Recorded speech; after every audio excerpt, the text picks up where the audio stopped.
আসসালামু আলাইকুম। আহ, আসলে আজকে আর্থিক খাতের একটা নিউজ দেখলাম। মোটামুটি সব জায়গায় পাবলিশড হলো। সেটা হচ্ছে আসলে আইএমএফের নির্দেশনা অনুযায়ী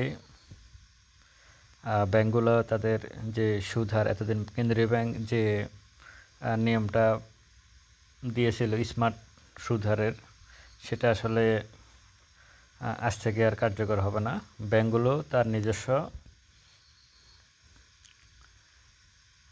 ব্যাংকগুলো নিজেরাই ঠিক করে নেবে তাদের সুদ হার কীভাবে তারা মার্কেটের উপর মার্কেট বেসিসে তারা তাদের সুদ হার নির্ধারণ করে নেবে আর কি। যার তারা যে ঋণ দেবে গ্রাহক পর্যায়ে বা ব্যবসায়িক পর্যায়ে, ওখানে তারা তাদের কী বলে সুদ হারগুলো তারা নিজেরা ঠিক করে নেবে। এটা আইএমএফের একটা শর্ত ছিল। তো আইএমএফের যে ঋণটা তৃতীয় কিস্তি সেটা বাংলাদেশ পাবে। এই শর্ত আরেকটা বিষয় আজকে নতুন করে হলো, সেটা হচ্ছে ডলারের দাম বৃদ্ধি।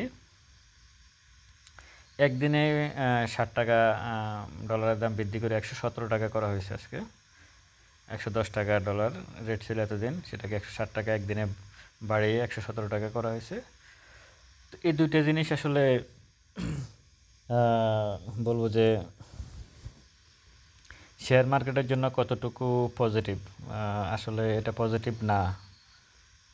এটা পজিটিভ না এই কারণে, এখন যেহেতু ডলারের দাম বৃদ্ধি হয়ে গেছে, আসলে এটা বিদেশি যে বিনিয়োগ, যারা শেয়ার মার্কেটে বিনিয়োগ করেন, ওনাদের জন্য এটা খুব অস্বস্তিকর হবে। যেমন ধরুন, কেউ যদি আজকে $100 একটা শেয়ার কিনে আজকের দিনে, গত পরশু কিনছে ধরুন রবিবারে, সে কিন্তু আজকে যদি সেল করে সে কিন্তু আসলে লসে বিক্রি করতে হবে। দেখা যাবে যে তার শেয়ারের দামটা বৃদ্ধি পাইছে 10%, কিন্তু সে যখন এটাকে ভাঙায় ক্যাশ করতে যাবে তখন দেখবে যে সে ডলারের অনুযায়ী তার ওইভাবে মূল্য নাই। তো আসলে এটা সমস্যা। আর ব্যাংক ঋণের যে এটা গ্রাহক পর্যায়ে, এটাও আসলে মার্কেটের জন্য আসলে একটা নেগেটিভ সাইড। তো আসলে তারপরেও আমি মনে করি মার্কেটে যারা প্লেয়ার তারা যদি চায় মার্কেটকে তুলতে, তাহলে মার্কেট হয়তো ভালো কিছু করবে। আর ব্যাংকগুলো টাকাগুলো শেষ পর্যন্ত আসলে গ্রাহক পর্যায়ে বিতরণ করে 15-16% যদি সুদ গ্রাহক পর্যায়ে নিয়ে যায়, তাহলে আসলে ওখান থেকে কীভাবে রিটার্ন আসবে।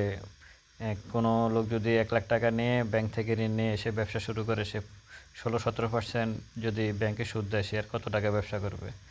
এগুলো আসলে অনেকগুলো মানে বিষয় আছে। তো আজকের দিনটা যা হলো, আজকে যে মার্কেটে 39 পয়েন্ট পড়ে গেছে, এটাও আসলে একটা যুক্তিসঙ্গত কারণ হতে পারে। এবং যদি পড়ে থাকে এই নিউজের উপর, সেটা আসলে যুক্তিসঙ্গত একটা কারণ মার্কেট পড়ার পিছনে। আশা করি আগামীকালকে মার্কেট হয়তো ভালো কিছু হবে।